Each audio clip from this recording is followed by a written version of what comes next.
Buenos días, mi nombre es Nadia Casco, soy alumna de Medicina B del año 2024 y esta es la presentación de mi paciente, Ariel.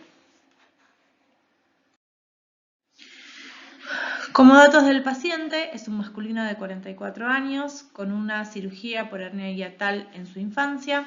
En la enfermedad actual presentó antecedentes previos de cefalea que no requirieron ni consulta médica ni tratamiento.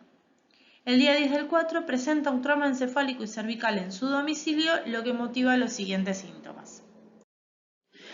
Concurre el día 14 del 3 al Hospital Militar Central por presentar otalgia, cefalea e inestabilidad en la marcha.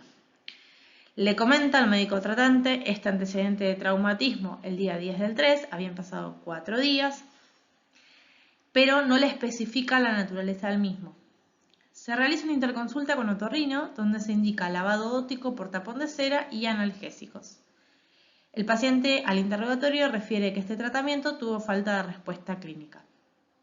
El día 19 del 4 sufre en la vía pública, al llevar a sus hijos al colegio, un deterioro del sensorio con inestabilidad postural que según él refiere sin pérdida de conocimiento. Pero los testigos alrededor que habilitaron el servicio de emergencias dicen que tuvo algo parecido a una convulsión, con palabras de los testigos, ¿no?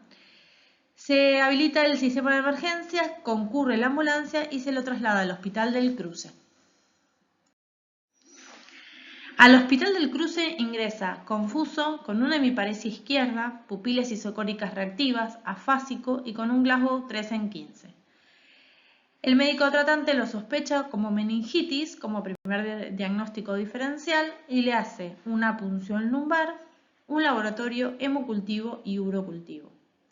La punción lumbar vino sin particularidades, se hace una consulta con infectología, sosteniendo aún el diagnóstico de meningitis, se le da una dosis empírica de ceftriaxona, aciclovir y ampicilina para cubrir todos los espectros y una carga de fenitoína para, como antirrecurrencial por ese episodio que tuvo de la crisis epiléptica que no quedó clara. En la resonancia magnética nuclear se evidencian lesiones isquémicas agudas en ambos hemisferios cerebelosos y en la protuberancia. En ese momento no contaban en el hospital con un tomógrafo en funcionamiento. Lesiones isquémicas crónicas a nivel córtico-subcortical en el lóbulo occipital derecho y con retracción del asta posterior del ventrículo lateral derecho. Se realiza una angioresonancia de vasos intracraneales que presentan una disminución de señal en la arteria basilar y en la vertebral derecha. La angiografía cerebral muestra una estenosis en vertebral izquierda y derecha, más una disección arterial vertebral de forma bilateral. El paciente, como presenta IOSFA, se traslada al Hospital Naval. Cuando llega a nuestra institución, pasa directamente a la unidad de terapia intensiva con una TA de 113/75, una frecuencia cardíaca de 70 y frecuencia respiratoria de 15, completamente febril. Se le coloca una sonda vesical, una vía periférica y su saturación era del 95%. En el examen físico no hay demasiados datos relevantes, excepto en la parte neurológica, donde se presenta, si bien está vigil y lúcido, un Glasgow de 15 en 15, pero disártrico, con una leve midriasis izquierda o anisocoria, movimiento desconjugado de la mirada, hemiparesia facio-brachiocrural izquierda y la sensibilidad conservada en ambos miembros. Nistagmo horizontal, todo esto evidenciado cuando yo voy a la sala y evalúo al paciente, seguía presentando la mayoría de estos síntomas. Al ingreso de la unidad de terapia intensiva se le hace un laboratorio donde no se evidencia elevación de blancos, el resto de las serologías da normal, una resonancia magnética de columna cervical sin contraste que no evidencia ninguna fractura y un ecodoppler cardíaco sin particularidades y cervical con un componente de resistencia diastólica. Se hace una interconsulta con neurología, traumatología y hemodinamia y se le da un plan de anticoagulación con enoxaparina de 80 cada 12 horas, atorvastatina 80 miligramos, levetiracetam de 500 miligramos cada 12 horas y metoclopramida. Evoluciona lentamente con mejoría del foco motor, presenta vómitos y mareos persistentes y se le hace una tomografía de control que no evidencia sangrado ni lesiones sobreagregadas. En este momento le dan el pase a piso.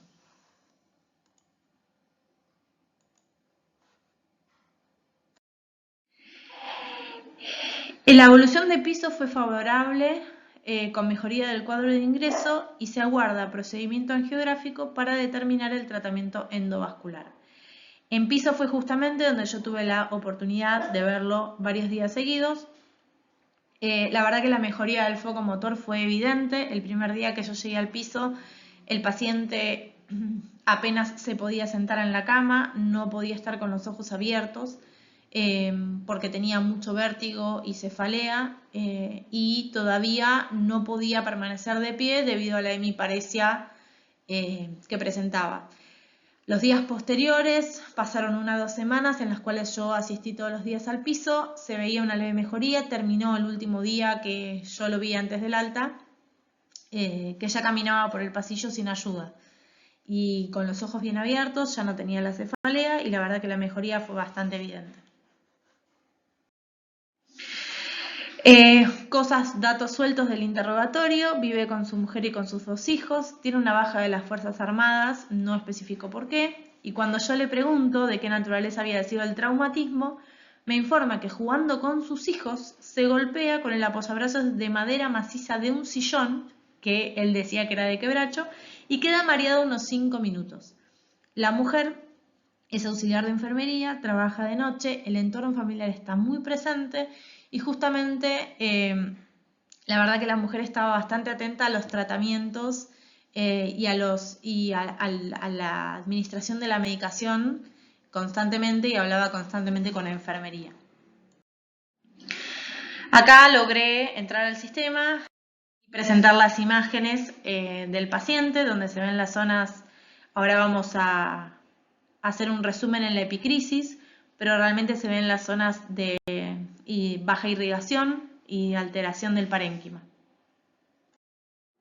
Bueno, acá adjunté la foto de la epicrisis que sacamos del sistema y realicé un flujo de información respecto a esa epicrisis para ver cómo se fue dando el tratamiento. A partir de la disección bivertebral se planificó una doble antiagregación y una resonancia de vasos extra e intracraneales, por lo que se evidencia una colección subdural izquierda, múltiples infartos isquémicos en diferentes territorios, como está detallado acá, encefalomalacia occipital derecha y hematomas subagudos frontotemporal izquierdo. O sea, tenía alteraciones en varias zonas distintas de la irrigación cerebral. El paciente luego se baja esa doble antiagregación a una anticoagulación simple, se le indica kinesiomotora. A pesar de su mejoría, todavía tenía pequeños focos, digamos, alterados, y se le da el alta.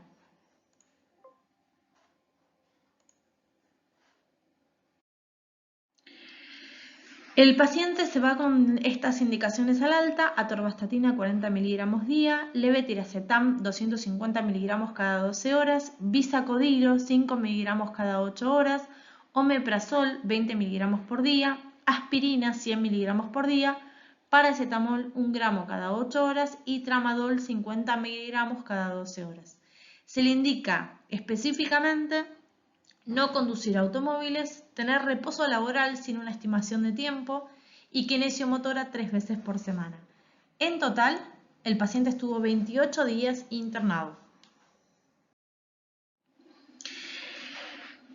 Hicimos un par de averiguaciones respecto a las disecciones vertebrales, que la verdad que, si bien es una patología que después, hablando con hemodinamia, es bastante frecuente, es la causa más común de traumatismos, como en este paciente, que un traumatismo bastante leve en este caso, porque no fue ni un accidente de tránsito ni mucho menos, desató una cadena de síntomas bastante específicos. Es la causa más frecuente de ACV isquémico cerebeloso en menores de 45 años, como muestran las imágenes de este paciente, y la afectación principalmente es cerebelosa, tronco y médula espinal. Tiene una incidencia de 1 cada 100.000 pacientes, con edad promedio de 40 años, este paciente tenía 44, y en el sexo femenino suelen aparecer 5 años antes, a partir de los 35 años en promedio.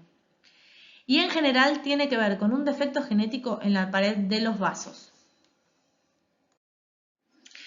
Hay factores de riesgo que aumentan el riesgo de disección vertebral, que son los factores cardiovasculares clásicos, haber tenido infecciones de clamidia, enfermedades del tejido conectivo, la práctica de quiropraxia y rotaciones extensas del cuello. Que cuando uno tiene una afectación genética de la pared de los vasos, tanto la quiropraxia como las rotaciones extensas del cuello en diferentes prácticas deportivas o yoga, por ejemplo, lo que hacen es promover microdaños en esa pared vascular, por lo cual en algún momento esa pared se debilita aún más. Los síntomas iniciales van a ser cervicalgia, cefalea, que puede ser occipital y pulsátil en la mayoría de los casos, hipoestesias en los miembros superiores, disestesias faciales ipsilaterales, disartria, disfonía, hipoestesia y pérdida del gusto ipsilateral, vértigo, nistagmo, náuseas, vómitos, diplopía, disfagia y ataxia. Se tienen que hacer diagnósticos diferenciales con síndromes vertiginosos periféricos, que no presentan síntomas neurológicos centrales ni compromiso de los pares craneales. Tener en cuenta si el paciente tiene enfermedad de Cushing, que muchas veces suele enmascarar ciertos de estos síntomas, y enfermedades del conectivo. El diagnóstico se hace por gold standard por angiografía, angioresonancia y resonancia magnética nuclear. Para tratamiento, así en 3 palabras y grandes rasgos, hay que realizar una anticoagulación y una antiagregación por la patología vascular y realizar un cateterismo. Y generalmente la presentación inicial de estos pacientes son ACVs isquémicos en fosa posterior que generalmente presentan secuelas y requieren de rehabilitación posterior. Bueno, muchas gracias y espero que les haya sido útil.